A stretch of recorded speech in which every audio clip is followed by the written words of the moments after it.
let me tell you, I got a juicy one for you guys to start.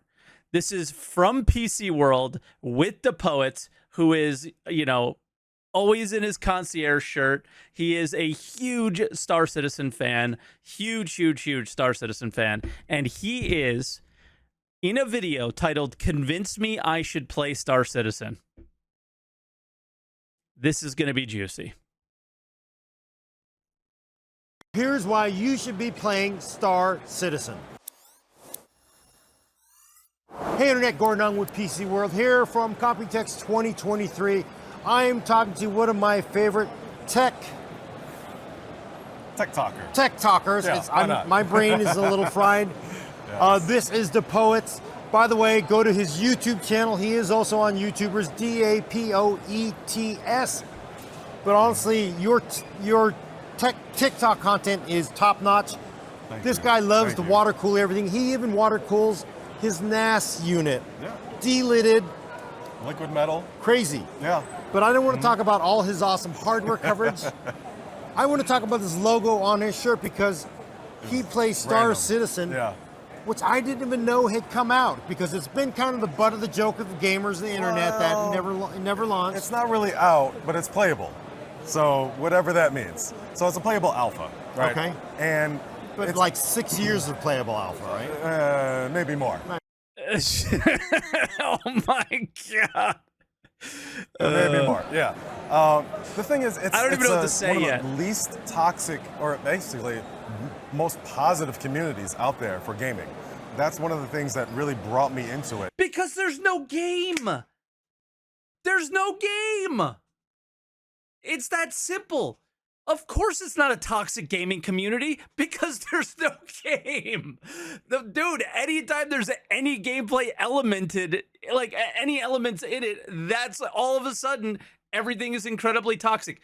Look at Gen Chat after doing any PvP. It is KYS, die in a grease fire, and slurs and everything. It is just like every other gaming community. It's just who you choose to associate with. If you're in the concierge forums or something like that, where DePoets might hang out. I mean, DePoets comes here and still says that, right? So the thing is I think we're an older community for the most part. So people are a little bit more adult, except for myself, of course. And I think there's that. But if you actually look at the game and play the game, and DePoets is running a TikTok channel, doing all these things, I don't think he's putting a ton of hours into playing Star Citizen.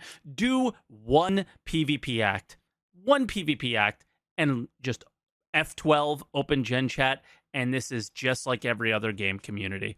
And let me tell you something.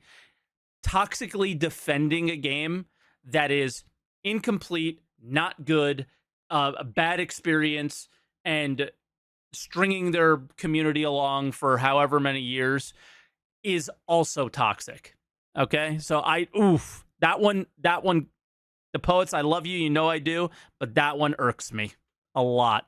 Because I played many different games over the years. I love space sims and stuff like that. Played Elite Dangerous, like 1,600 hours in Elite Dangerous, pandemic.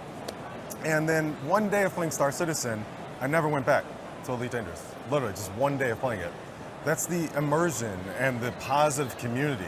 Like just being in game, I'm like, how do I do this? And just like all kinds of help and support came out. There is that too. When you compare that to other games where you're like, how do I pull this trigger? And then everybody's going to trash you and talk about your mama. So you said actually it's interesting because you can have how many players per server? Right now like 120, but that's going to be growing, because before it was like 50 people, then they hit 100, then 120. We actually had like 113 people just on one ship together. It was a space yacht. And we had a lot of fun with that. In fact, there's such a positive community that when people knew I was flying to Taipei for a Computex, some of the Star Citizen people started reaching out to me that live here in Taipei. They're like, hey, can we get together and stuff? And even in Los Angeles, there's the big Star Citizen hoopla. It's like an annual thing that they do. And that's actually being held in LA, which is kind of nice, called CitizenCon. So like the CIG, the big company, they just do a whole big event for people just to come and enjoy, because that's how positive the community is. So how do you play Star Citizen?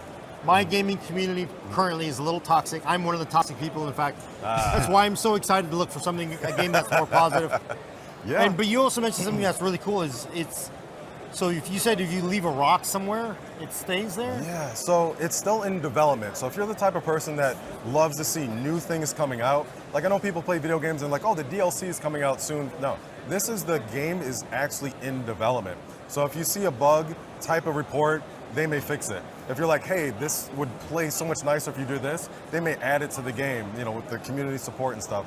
And so now one of the newest things is called persistent universe, where if you're like in your ship and you put a fuzzy doll on your desk in the ship, it's going to be there until you just take it away months later, 6 months later. If you land on a moon and you... But that's just not true. Because 6 months later, there's a new patch and everything gets wiped. Not wiped, but the ship will go to the inventory. The thing that was in there will be put in an inventory, right? So it's like this overselling of what might be, but currently isn't, I don't think is fair to Star Citizen, and I don't think it's fair to teach people about the game. And this is why I am the way that I am. And I think it's honestly this defense mechanism to counteract a little bit of this. And again, I love the Poets. He comes here, he's a viewer, he's a good guy. We've had conversations. This is nothing personal against him. But communicating it as if I leave that there, it'll be there in 6 months. It will not. It will not be there at the current point in time. It will not be there in 6 months. There are tons of issues with PES that they have not resolved yet, and it is not functioning the way it was said that it will when it's complete. I went back and I watched every single communication around PES. The goal to where we are right now in 3.19, which was their goal in 3.18, was to bring Star Citizen up to the standard that it was before PES.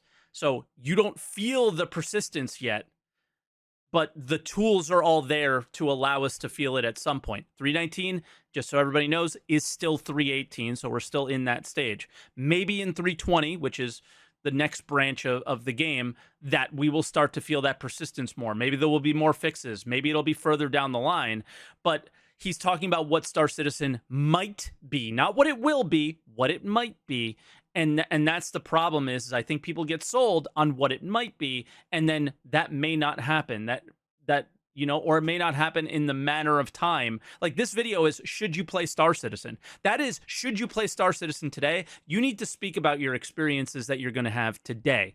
That is not an experience that you have today whatsoever. So sorry for stopping and ranting on that specific part, but I think that that's really, really important. They're working really hard to do some cool technological things, pushing video games forward, doing things differently than other video games. But I think that what's important is that they haven't done any of it yet, okay? They haven't done any of it yet. I'm just sorry that people are going to think that I'm shitting on him when I'm not, right? That's the thing I'm sorry about. On the if I can say that on the channel, yeah. Your weapon on the ground, you come back a month later, it's still going to be there unless another player came and picked it up, because it's a massive multiplayer game, and it's such a nice community because you can actually land somewhere and then see other people landing their ships or taking off in ground vehicles and doing their thing. You can do co-op stuff together. You can go bounty hunting if another player is against the law. You'll have missions to go and get them and bring them to justice, and they can go to jail if you catch them. So a lot just of my, 4 though. I guess best memories in the game have just been with others. Yeah, that's when the shenanigans happen. That's when you're like, okay, we're going to go to this mission, but then the game goes sideways, and that's how you just remember for months and years all the fun that you've had in this game. So it's new technology. The company that's putting it together is called CIG. Robert Space Industries is kind of the whole term, but they actually are literally developing new tech in order to develop the game. So it's stuff that's just never been created before, and that's what's mind-blowing about it for me, being a tech enthusiast. So if you have the highest end hardware, it's still going to kind of struggle because I push the limits. I play in 4K, ultra settings, so I'm going to know how this 13900KS processor is going to perform with thermoelectric cooling, sub-ambient, or the 4090, or a 7950X, or the X3D chip. So that's one thing about PC hardware testing that I really enjoy is what's the real world testing. anybody can run a benchmark. You know, what is Cinebench R23 saying? But how does it perform on patch 3.18 in Star Citizen, and then the next week it's patch 3.19? Does it perform worse, better? And there's a whole community that wants to know because they're going to go to Micro Centers or Best Buy or wherever to buy. The thing is it really a hardware limitation right now with Star Citizen, or it's just optimization, right? And I think that's where we're seeing the differences is the game is being more optimized occasionally, you know? The hardware specific for the game that they love. Right. And so when I produce content, I'm like, hey, this is excellent for Star Citizen. People actually go out and purchase that hardware, which is mind-blowing to me, but yeah. I hate Star Citizen fans that poke fun at released AAA games saying Star Citizen is so much better. The problem is they're comparing it to what Star Citizen claims to become. This makes no sense. Yes, and at the same time, they talk about how Star Citizen is out and playable now. It's released. Oh, you know, people say the game's never been released. Well, when people say released, they mean a finished product, right? So you can't say it's released and then compare it to games that are released and say, well, it's just an alpha, or you know, or this is what Star Citizen will be, right? It's just super unfair comparisons. I agree. Happy to help with that. I mean, your system's pretty high end. Yeah. 4090, 13900K, X3D parts. Yeah. Do I need that to play this game? Because I got a way more broken down system than yours. So. Well, if you have multiple 4090s, that may help. Yeah, but no. How's it get down? It's, again, in alpha. So it's not optimized at all. So when they're putting a feature in the game, I'm glad he said said if it conceptually works. Okay. And if the players love it. And if they need to tweak it. And then down the road, then they'll optimize it so it'll run on bare bones systems, right? And so older features that are in game, yeah, they run very nicely on 1060s, you know, GPUs and lower end CPUs. I think he's really fair in this explanation. GPU intensive game, need a lot of RAM. That all helps out. Okay. So it's something that you don't need to spend too much money on, but you know, you want to make sure you have a good experience as well. That is actually the most important question because I saw like Star Citizen, I thought like, wow, this ship looks cool. Some of it's pretty Yeah. Some of it's very expensive. What does it take for a cheapskate like me to get into the game? Do I need to pay a lot of money? Well, I know you're a very wealthy man. So I got kids. You can easily spend $40,000 on a ship package in Star Citizen. You could easily spend $45, and then that's it. No subscription, nothing like that. So it's really dependent on how you want to support the game. Imagine easily spending $45K. Game package, go off and running, and which also isn't actually entirely true. You have to spend $1,000 minimum to be able to even see the $40,000 package. I don't think it's that easy. But yeah, $45 and you're in. And again, that's what you should. You can buy all the ships in game just from playing the game. If you really become enthused about it, or if you're a busy person like me, I mean, you're busy too, but like if there's a wipe, like everything starts from zero, I just want to log into the game and, hey, my ships are there because I purchased them. And it's a good feeling because I'm supporting a game that I know and love, and I love the community. So it's kind of a nice benefit. You know, my money. I hate that it is a proper argument at this point. People who've grinded for ships in the game multiple times want to purchase them for real money because they've already played the game multiple times at this point. Like, it's insane. I shouldn't have to do this again. And I think that's not a good thing, and I hope that they do resolve those issues soon. You know, I think your ship purchases should probably stay because that wasn't an intended benefit of you purchasing a spaceship. The intended benefit of you purchasing a spaceship was to have the ship on launch. That's it, right? And launch was not expected to be however far away it is, and however far away it's already been. So these ingrained benefits that came out of nowhere are not really benefits. They're a result of the slow development, you know? Money's helping the project, but I don't have time to spend a week to get the ship that I want and love. I can just log in and it's there. So it depends on how you want to do it. No, I hear you. I play World of Warships. I love World of Warships. Yes. I do, but I will say it's challenging for the class I play. And it's just gotten so hard, and I'm looking for a nicer experience, so that's why I'm excited about it. And I buy plenty of ships, so I'm okay with that. Like, because there's certain things that I like, and it's worth supporting them. Yeah. But I'm looking for something new. So. It's a good Interesting. balance, you know, because World of He Warships might like is Star honestly Citizen, the only then. other game I actively play besides Star Citizen. Okay. Because Star Citizen's, you know, vast universe that you can enjoy, massive multiplayer, but then sometimes you just want to play something for 20 minutes. Right. World of Warships is just that. Thank you, Medic. You know, I love it. Final question for me: Do Yeah. I need joystick, controller, or keyboard mouse? So All a of lot the of the above, best anything like works. PvPers and stuff, they just use keyboard and mouse. Everybody can just use keyboard and mouse perfectly fine. The immersion is something that Star Citizen really got me, right? So it's like when you're walking around, whatever, flying around, I just wanted to take it to the next level. So I did get a HOTUS, hands-on throttle and stick. So it's like I'm pushing forward on my throttle, got my joystick type of thing. Some people like dual sticks if they're like in like smaller ships, they like to be more maneuverable. So they're kind of like this and like Mandalorian. It's taste and preferences. There's really no best way. It's really just what you personally enjoy. Okay. Yeah. Okay. You know, I'm gonna say you've convinced me. It was $45 to buy in. I'm gonna. There do we it. go.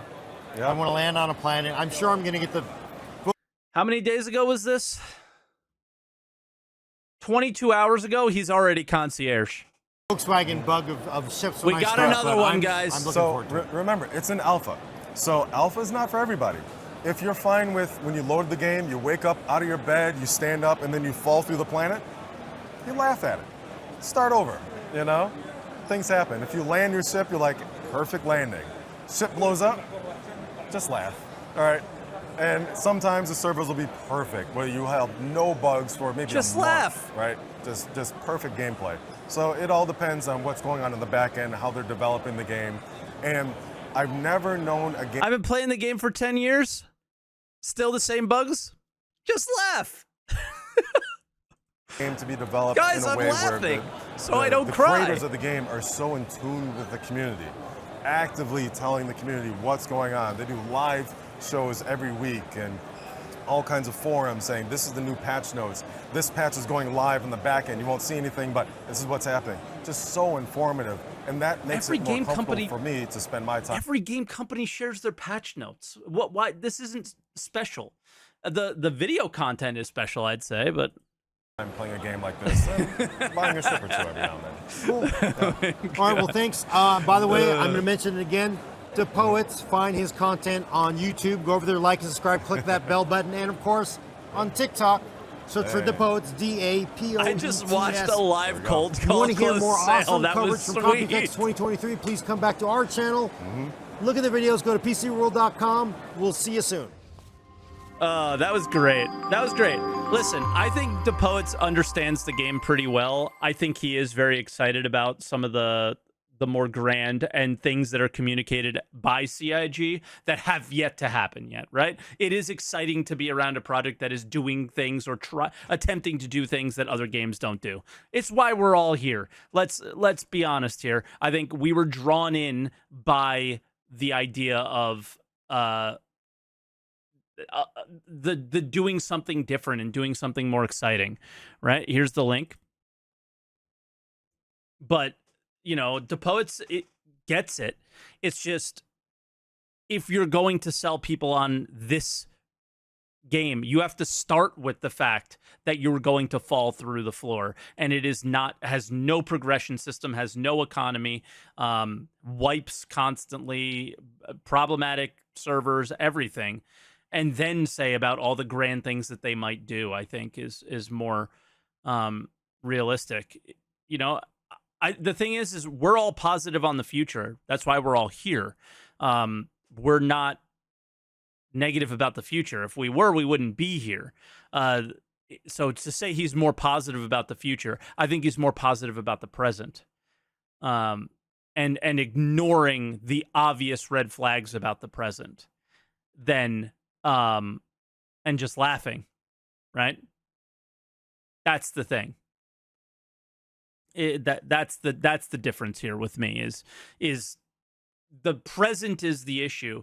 What the future may be is still the future. Nobody can live in the future. I live in the present, and the present doesn't look good, and it doesn't show. It's not showing what the future might be like.